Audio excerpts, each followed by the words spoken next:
By May 29, the President-elect Bola Ahmed Tinubu will officially assume office after his swearing in. Mr. Tinubu, upon his return from his one-month trip, declared that he is prepared to hit the ground running. Upon assumption of office, that is what he said. Welcome to Standpoint. I am Ademola Lawrence. Already, the first task facing the president is the choice of cabinet members, with the lobbyists all over the place seeking his attention. There is no doubt that the quality of his cabinet and close aides will determine how far he would go in dealing with the myriad of challenges facing the country, ranging from insecurity, bad economy, unemployment, unstable inflation rate, among others. As his inauguration date draws nearer, of course, analysts identify key areas for the incoming government in the next 100 days. During the electioneering period, Tinubu Shetima Grassroots Independent Campaign Council has said that the president-elect's first 100 days in office would usher in a new phase of hope that will make Nigerians dream again.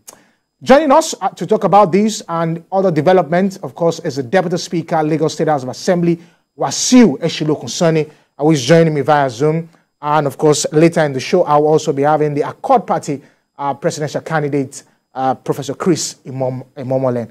But first, let me start with the Deputy Speaker, Wasiu Eshinloku Sanni.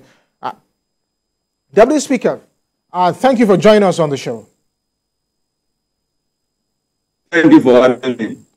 Okay, so first of all, a huge task for the president-elect as his inauguration draws closer, of course, on May 29. But one of the things that many Nigerians are talking about is how he's going to unite the country because of the fallout of the elections and some of the things that, of course, happened in the course of this time during the electionary period. How do you think that the president-elect, kicking up his administration on May 29 to get that started?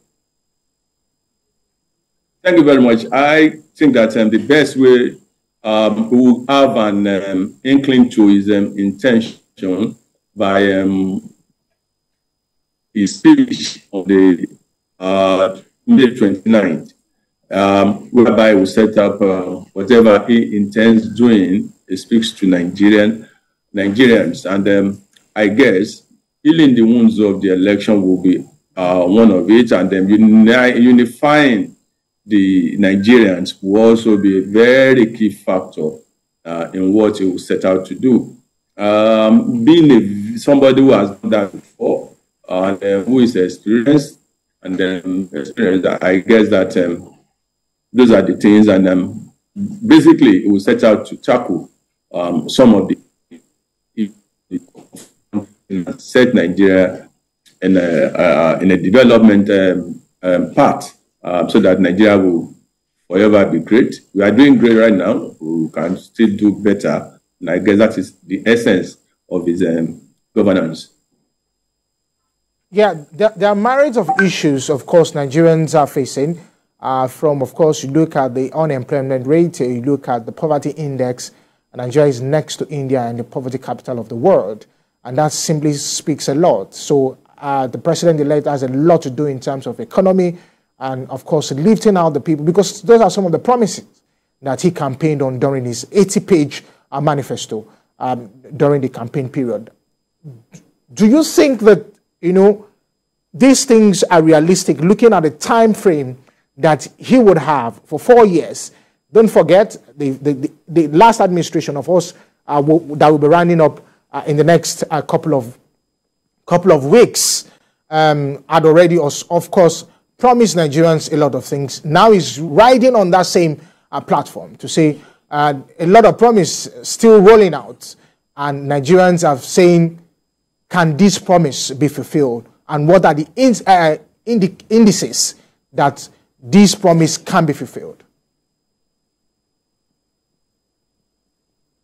First and foremost, I guess we'll have to tackle, and I'm sure he will tackle, the security challenges, both internally and externally, especially the internal security issues, like the banditry, the Boko Haram / ISWAP, kidnapping, and all what have you. We must, because no development can take place in an environment full of insecurity, and like the Constitution do provide, security of lives and property is the primary responsibility of government, and I'm sure that it will set out to do that.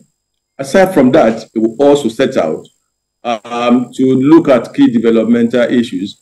I'm sure that it will look at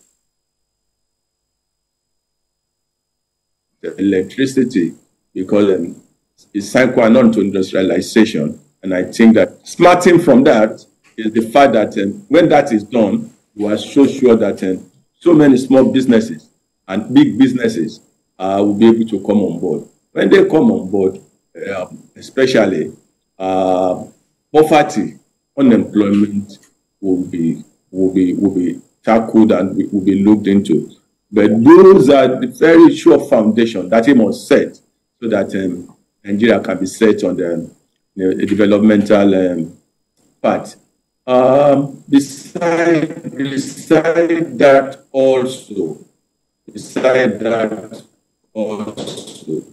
there are certain issues that have with strikes, either in the schools, worker strikes, and then protest.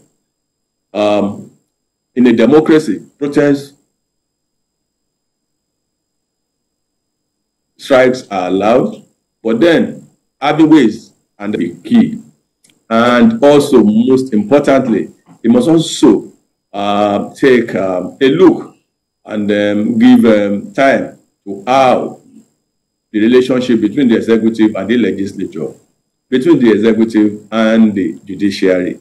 For the judiciary is how they must be independent, and the finances, as is now being put in the Constitution, must also be respected, so that there will be dispensation of justice in the country, and the judiciary should be truly free. For the legislature, there must be an harmonious working relationship between the executive and the legislature, and whatever will assist that, the government of our incoming president must be ready to do. I'm sure that he has been the governor of Lagos State. He knows how to handle all of this. But continual reminder is key.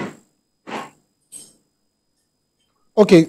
Thank you. Okay, so I also want to ask this. One of the issues, of course, that Nigerians are also looking at is the issue of cabinet, which is very paramount, like how the president-elect is going to be choosing his cabinet. The issue of cabinet, how the president is going to be choosing his cabinet. Can I just answer? So how the president is going to be choosing his cabinet, the age range, looking at the reason. Can you hear me, sir? Amendment to the Constitution, I think that he has like 2 months to minister one per state. Also, there is this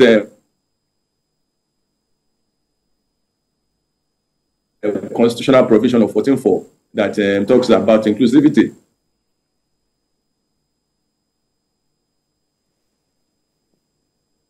Yeah, thank you. That one minister per state.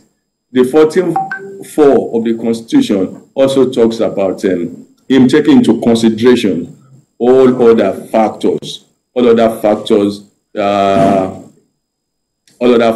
that every shades of opinion must be considered, and every sectors must be considered in choosing this cabinet. I'm also sure that he will look at the issue of women in government. We also look at the issue of youth for them to be included in the government of the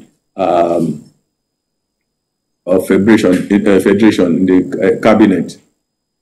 So the the issue is set out in the Constitution, and I'm sure that you will respect that amended as recommended by the Constitution. Do you think that this is going to do a magic in, the appointment will do a magic in uniting Nigerians, because so many people have been talking about how this appointment is going to come? Yeah, I'm sure it will unite Nigerians, because there is no state of the federation that will not be considered, and I'm sure that other opinions or others who do not probably share political alignment might also be considered if they have something to offer and if they are prepared to be on board. I'm sure that President Tinubu will be magnanimous in victory and will be able to unite the Federal Republic of Nigeria. Thank you. Talking about uniting the country, you look at the arrays of issues that came up during the election. Of course, you talk about the ethnicity, you talk about the religion part. It's still somehow fresh in people's mind. How do you think that the president-elect can tackle this head-on? Because some have said these are things that were hidden before, but this election brought them out.